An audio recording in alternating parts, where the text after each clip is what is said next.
오늘도 옛글 속 인생 수업에 오신 것을 환영합니다. 안녕하세요, 여러분. 사람이 살아가면서 자연스럽게 따라오는 마음이 있습니다. 바로 이익을 얻고 싶다는 마음입니다. 조금 더 벌고 싶고, 조금 더 인정받고 싶고, 조금 더 편하게 살고 싶어 합니다. 이 마음 자체는 나쁜 것이 아닙니다. 오히려 인간이라면 누구나 가지고 있는 자연스러운 마음입니다. 그런데 문제는 이 마음이 지나칠 때입니다. 나 하나의 이익이 아니라 모든 사람이 오직 자기 이익만을 좇기 시작할 때, 그때 세상은 조금씩 흔들리기 시작합니다. 맹자는 바로 이 지점을 아주 날카롭게 짚었습니다. 맹자는 이렇게 말했습니다. 상하교 정리 2국 위에 있는 사람과 아래에 있는 사람이 모두 이익만을 다투게 되면 나라가 위태로워진다. 이 말은 단순히 정치에 대한 이야기가 아닙니다. 이 말은 인간 사회 전체에 대한 통찰입니다. 위에 있는 사람은 더 많은 권력을 통해 이익을 얻으려 하고 아래에 있는 사람은 자신의 몫을 더 확보하려고 합니다. 그렇게 되면 어떤 일이 벌어질까요? 사람과 사람 사이에 신뢰가 사라지기 시작합니다.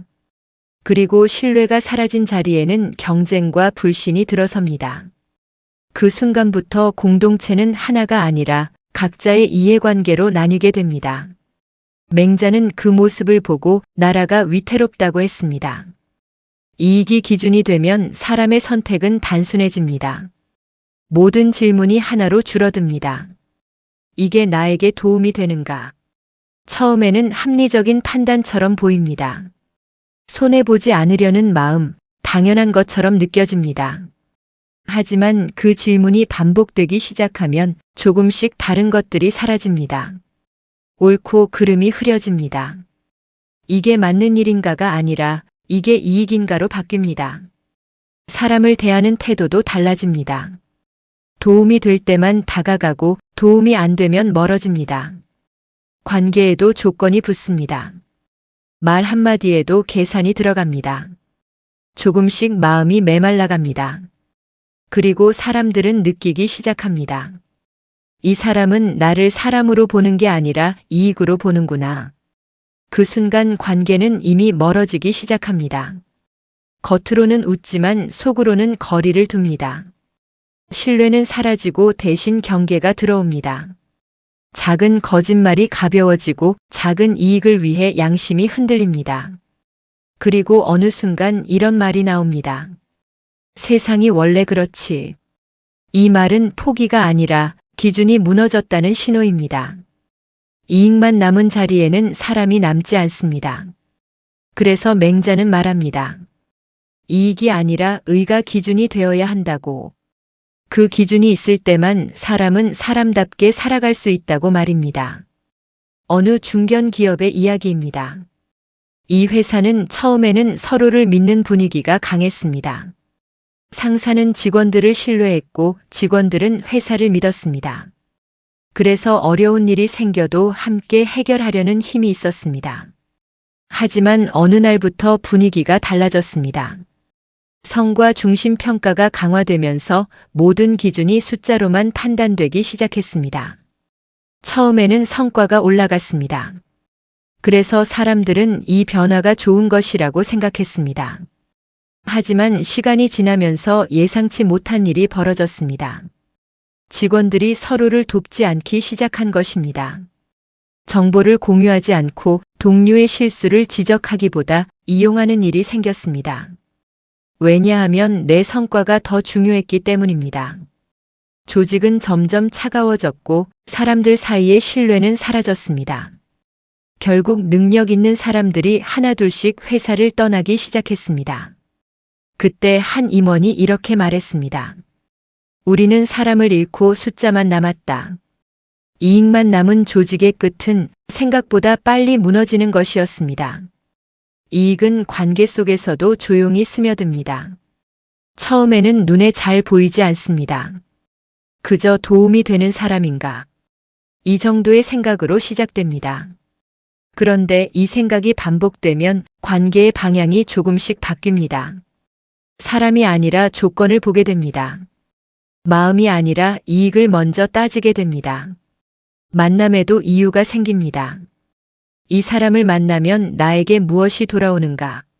그 순간부터 관계는 이미 계산이 됩니다. 겉으로는 웃고 이야기하지만 속으로는 거리감이 생깁니다. 상대도 느끼기 시작합니다. 이 사람은 나를 있는 그대로 보는 게 아니라 쓸모로 보는구나. 그때부터 마음이 다칩니다. 깊은 이야기를 하지 않게 되고 진짜 속마음도 감추게 됩니다. 관계는 겉돌기 시작합니다. 따뜻함은 사라지고 형식만 남습니다. 그리고 어느 순간 연락이 끊깁니다. 이유는 크지 않습니다. 그저 마음이 멀어졌기 때문입니다. 이익으로 맺어진 관계는 이익이 사라지는 순간 함께 사라집니다.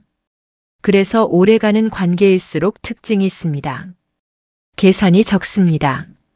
손해를 보더라도 함께 하려는 마음이 있습니다. 말을 하지 않아도 서로를 이해합니다. 이익이 아니라 사람이 중심에 있기 때문입니다. 맹자는 말합니다.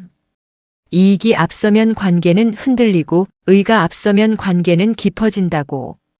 그래서 우리는 가끔 스스로에게 물어야 합니다. 나는 지금 사람을 보고 있는가 아니면 이익을 보고 있는가? 그 질문 하나가 관계를 지키는 시작이 됩니다. 두 번째 예화입니다. 한 노년의 사업가가 있었습니다. 그는 평생 사업을 하며 많은 사람들과 관계를 맺었습니다. 사업이 잘 될 때는 주변에 사람들이 넘쳐났습니다. 하지만 한 번 큰 실패를 겪고 나자 많은 사람들이 떠났습니다. 그때 그는 깨닫게 되었습니다. 이익으로 모인 사람과 마음으로 이어진 사람의 차이를 말입니다. 그는 이렇게 말했습니다. 이익으로 모인 사람은 이익이 사라지면 떠난다. 그리고 이렇게 덧붙였습니다. 하지만 마음으로 이어진 사람은 끝까지 남는다. 그는 이후 사람을 대하는 기준을 바꾸었습니다. 이익이 아니라 신뢰를 기준으로 삼았습니다. 그 결과 그의 곁에는 사람 수는 줄었지만 관계의 깊이는 훨씬 깊어졌습니다.